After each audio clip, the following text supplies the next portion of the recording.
Buenas, ¿qué tal? ¿Cómo andan? Yo estoy muy emocionada ya que quise hacer un video algo diferente, pues estoy interesada en iniciar una nueva sección de videos vlogs, o algo así, pequeños videos en donde charlamos y comparto algunos datos curiosos sobre temas random. En el video de hoy quiero hablar sobre la película que se estrenó a principios de este año, y es mi hiperfijación desde entonces, Dogman. También quiero explicar el por qué Dogman es cine. Ahora, sin más que decir, ¡comencemos!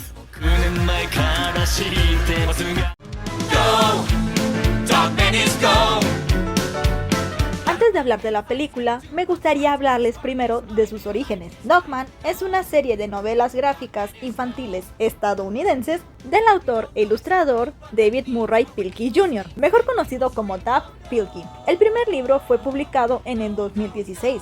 Hasta la fecha en donde hago este video cuenta con 13 tomos en total. El tomo 14 sale el 11 de noviembre de este año. También cuenta con un spin-off de Pedrito o Lil Piri en su club de cómic, contando con 5 tomos hasta la fecha y un sexto sin título que se anunciará en el 2026. Ahora, Dogman es una historia derivada, hermana de la serie Capital Calzoncillos del mismo autor, pero dentro del universo de Capital Calzoncillos, Dogman fue el primer personaje de cómic creado por George y Harold, conocidos en Latinoamérica como Jorge y Berto, cuando estaban en el jardín de infantes. En cuarto grado, los dos deciden regresar al mundo de su primer personaje con una perspectiva algo más madura del mundo, y a menudo se inspiran en las historias en su clase de literatura clásica que les asignan en la escuela. Si bien pueden estar exagerando de esto de ser una historia madura y esas cosas, la verdad es que no. La serie tiende a tocar temas serios que yo, siendo un adulto chiquito de 21 añitos, me sorprendieron. Como por ejemplo tenemos el inicio de la historia. Un policía llamado Knight y su perro Greg son atacados por Petey, o Pedro, el gato más malvado del mundo, y resultan heridos en una explosión. En el hospital, los médicos se dan cuenta de que no pueden salvarlos a ambos, pero una enfermera sugiere coser la cabeza de Greg al cuerpo de Knight, resultando en el híbrido Dogman. Apenas es el primer tomo y ya tenemos horror corporal, terrorismo y asesinato de un personaje. Y como les dije, es solo el principio. En sí, toda la serie toca temas como el abandono, muerte de personaje, otra vez, maltrato infantil, aunque este es fuera de cámara, y ¿qué creen? ¡Más muertes de personajes! Pero me estoy desviando de nuevo. La serie de Dogman ha sido y es muy popular en Estados Unidos. Claro, a comparación de aquí en Latinoamérica, que ni sabía de la existencia de este libro antes de la película. Aunque les aseguro que al menos uno de ustedes sí. ¿Estás ahí, fan de Dogman original? Y voy a encontrarte. ¿A que no? ¿A que sí? ¿Que no? Ahora, ya que hablamos del libro, podemos hablar de la película. DreamWorks Animation anunció una adaptación cinematográfica de Dogman en diciembre del 2020, con Peter Hastings como director tras su experiencia con Capital Calzoncillos, tanto en la película como en la serie. Quiero detenerme a hablarles sobre este hombre porque sus trabajos son ¡cine! Peter Hastings es un escritor, director y productor de animación para televisión. Además de la serie de las épicas aventuras del Capitán Calzoncillos, también es conocido por hacer series como Kung Fu Panda, La Leyenda de Po, Las Tortugas Ninja, esa serie de Lilo y Stitch, Animaniacs y Pinky y Cerebro. Estos dos últimos fueron y son mi hiperfijación desde la preparatoria, no solo por la animación, sino por los chistes y las referencias a la cultura pop. Pero ese es tema para otro video. También ha dirigido algunas películas, aunque la única registrada, además de Dogman y Capital Calzoncillos, es aquella atracción de Disney casi olvidada llamada The Countryverse. Este hombre tiene experiencia y de las buenas, ya que todas esas series que les mencioné fueron súper populares en sus épocas, en especial Animaniacs Cine. Peter hizo un excelente trabajo en esta película. Se nota que antes de hacerlo se leyó los libros y escogió sabiamente qué elementos tomar de estos. Incluso mejoró el impacto en Dogman luego de la muerte de Knight, mostrando que su vida ahora es solitaria y triste, ya que su amigo se le murió. O sea, ¡wey! El cómic todos finge demencia y hacen que todos olviden a Knight como si nunca haya existido. No solo ese detalle, sino que les puedo asegurar que incorporó a la perfección los primeros 3 tomos de la serie. ¡3 tomos! Ah, y una pizca del tomo 7, ya que en este tomo aparece el abuelo. Pero sí, toda la película son los primeros 3 tomos. Para colmo, el guión es lo mejor.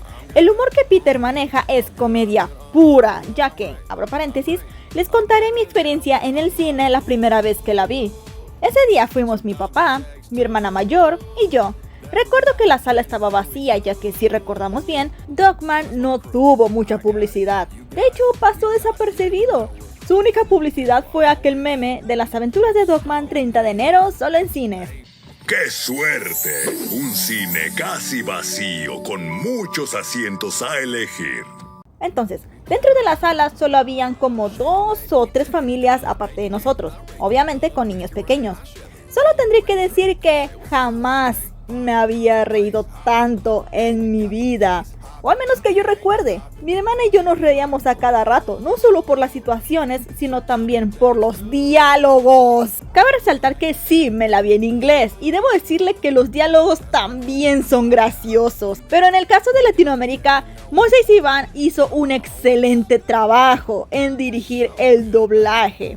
Eso, y sumándole las situaciones cómicas y la acción, todo era ¡cine! Me hizo querer ver la película varias veces más. Y claro, leerme los cómics. ¿A qué voy con esto?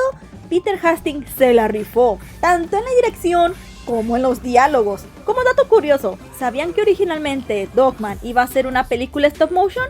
Hablando de animación, ¡por Dios, revivan a Jellyfish Pictures! Hicieron un maravilloso trabajo en la animación y efectos especiales. Lástima que algunos efectos se hayan perdido en la versión de Latinoamérica. Pero hay escenas en las que sí parece un cómic hecho por niños, desde las onomatopeyas hasta recortes de papel. Y ahora que anunciaron una secuela de Dogman, ¡te necesitamos, Jellyfish! Y claro, no podemos olvidar las voces que le dan vida a los personajes. Se nota que los actores se divirtieron a la hora de grabar, en especial Lil Rel Howery, la voz de jefe, mejor conocido como Clarence Bailey. En fin, este chico le da sazón al personaje. Officer Knight, it's the chief. Can you hear me? Answer me! Typical. Typical! The mayor yelling at me and making me look bad again, and I'm trying. Dog, man, I'm trying, you know? Excuse me? Are you saying my brother is bad at running cat jail? Your brother? Escape! Again! Escape! Again! Pero creo que el que más destaca en el casting es Pete Davidson, como Petey o Pedro. Cuando vi su nombre, por alguna extraña razón se me hacía familiar, a pesar de que nunca en mi vida lo haya visto. Pero luego de investigar un poco, descubrí que él fue el director de Marmaduke, una película animada que fue considerada como la peor en Netflix, al menos durante 2022. También le da voz al protagonista, pero eso no ayuda mucho. ¿Dónde dice esa mamada, pinche viejo baboso? Deja de desinformar a la gente a la verga. Para la próxima verifique su fuente, hijo de su puta madre. No esté desinformando a la gente, pendejo. Pero lo que me sorprendió en verdad fue las ganas que le echó al hacer la voz de Petey, ya que al escucharlo en otros medios, como en Saturday Night Live o en otras películas, su voz es como monótona y aburrida, incluso tonta. Pero aquí Peter hizo un milagro en dirigirlo. Claro, supe por medios de una entrevista que Davidson quiso imitar la voz del todopoderoso Jim Carrey, aunque Hosting le dijo que no, que suena feo, y mantuviera su voz normal. Did you have any inspiration when you're doing a voice for someone like Petey the Cat? I mean, obviously, whenever I go into a booth, I always try and just do any iteration of Jim Carrey. Yeah. So I was trying to do the Grinch and all this stuff, and the producers and stuff were like, don't just do your voice. Pero el que se me hace gracioso y es digno de mencionar es que Peter Hastings, el director, también es la voz de Dogman, si es que podemos decirle voz. O sea, sí, lo sé, a veces los directores o creadores prestan sus voces a algunos de los personajes de sus obras, ya sean principales, secundarios o terciarios. Pero con Pete Hastings se me hace gracioso imaginármelo aullando, ladrando y haciendo ruidos de perro detrás del micrófono. Ah, espera, no me lo tengo que imaginar. We can all go, okay? And then there's a, kind of, there's just, Dato curioso, encontré un error de audio en la película. Siendo más exactos, en la escena en donde Dogman se le da el trabajo de guardia. Aquí noté que el ladrido no suena. No sé si fue un error de producción al borrar accidentalmente el audio o simplemente olvidaron subirle el volumen. Pero es una curiosidad que no muchos notaron. But Eastern Gray Squirrel, you... Dogman, just sit here. Un sombrero aparece mágicamente una ardilla. ¿Tú? ¡No! ¡Dogman, solo siéntate! Pero toda película tiene que dejar un mensaje, ¿no? Bien, a primera vista puede parecer que Dogman es una película con situaciones aleatorias cuyo propósito es solo entretener y hacer reír al público. Pero la verdad es que no. Dogman habla sobre las segundas oportunidades, aprender a aceptarse, a soltar el pasado y claro, la familia y el amor. Aunque no lo creas. Lo vamos a desglosar poco a poco. La historia de Petey se toca de una manera superficial. Después de todo, el tomo 7 también lo hace. Pero no es hasta el tomo 9 en adelante en donde se profundiza su razón de ser y actuar. Pero no lo hablaré ya que solo abarcaré lo que se nos muestra en la película. Petey es un ejemplo de cómo el resentimiento y dolor puede controlarnos. Esta esclavización y aferro del pasado ocasiona que no solo sea imposible disfrutar del presente, sino también una obsesión a causar daños al mundo que, en su lógica, le causó daño, aunque esto signifique cometer los mismos errores. Ahora con Dogman, ¿recuerdan que al principio del video mencioné cómo Peter Hastings mejoró el impacto luego de la muerte de Knight? Bueno, esto es a lo que me refiero. Dogman durante toda la película pasa por un duelo, tanto de la pérdida de un ser querido como de su pérdida de identidad.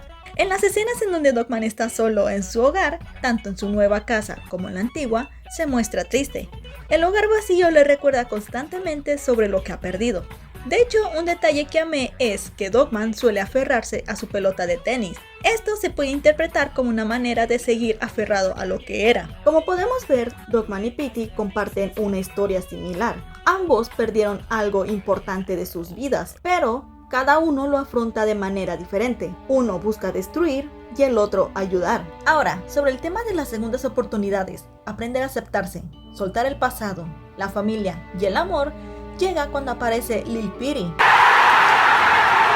El papel de Lil Petey es muy importante, tanto en el cómic como en la película, ya que Lil Petey es la clave para que los personajes evolucionen. Con Dogman, el aprender a aceptarse no es tan explícito, pero se puede interpretar un poco en las escenas en donde ve un dibujo de Lil Petey. Ahí es donde comienza a aceptar su identidad de Dogman. Y esto va enlazado al tema de la familia que hablaremos más adelante. En donde sí se ve de manera explícita es en el tema de soltar el pasado. Sobre todo esto se ve en Petey. Petey comienza a aprender de los errores que una vez lo marcaron de niño. Acepta también que el mundo sí es malo, pero no es tan terrible si estás con las personas correctas. Ahora, el tema de la familia y el amor es lo que más abarca la película. Voy a citar un pequeño párrafo del libro El arte de Dogman que amé, porque es literalmente lo que mejor describe este tema. En cierto modo, Dogman comienza como alguien que no tiene familia, pero quiere una, mientras que Petey repetidamente consigue una familia, pero no la quiere. Pero todo se une gracias a Lil Petey y al poder de compartir y cuidar. Como les vengo diciendo, Dogman está de luto por la pérdida de un ser querido. Pero cuando conoce a Lil Petey, aquel vacío se llena. Vuelve a reír, vuelve a sentirse útil y quiere proteger a este nuevo integrante. Por eso, cuando se le encuentra, no duda en darle un hogar, una cama y tampoco dudó en separarse de aquel único recuerdo de su pasado para salvarlo. Aunque prácticamente salva a Petey, pero me entienden el punto. Dogman, ¿estás bien?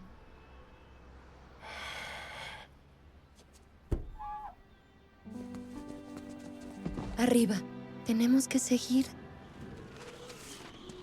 Todo lo hizo para salvar a su nueva familia. Petey, por el contrario, se negaba a tener una, se resistía y todo fue gracias a su padre. Petey pensaba que, si era padre, iba a ser igual o peor que él. En sí, abandonó a su clon como lo hizo su padre con él. Pero a comparación de su padre, Petey sí llega a arrepentirse. Como indica el texto que les acabo de citar, también logra hacer que Petey y Dogman tengan un propósito en común, que es cuidar a Lil Petey, sin que ninguno se diera cuenta que habían encontrado y formado una nueva familia. No por nada al final de la película comparten custodia con el niño. Y como dato, hay un capítulo del cómic, siendo exactos, el tomo 8, titulado Custodia Compartida. Así que gracias a que Dogman nos enseña que un héroe y un villano pueden formar una familia homoparental tradicional, Dogman es, sin duda, ¡cine! Muchísimas Muchísimas gracias por llegar al final de este video. Espero que les haya gustado y hayan aprendido algo interesante de Dogman. Sí, a lo mejor hay unos pocos que dicen, wow, Angel no usa su casco, ¿será que le está perdiendo miedo a la cámara? No, el casco de televisión está en mantenimiento. Pero en fin, nuevamente les agradezco por llegar al final de este video. Los invito a suscribirse para que no se pierdan más animaciones, vlog y muchas sorpresas más. Soy Angel Show y nos vemos a la próxima.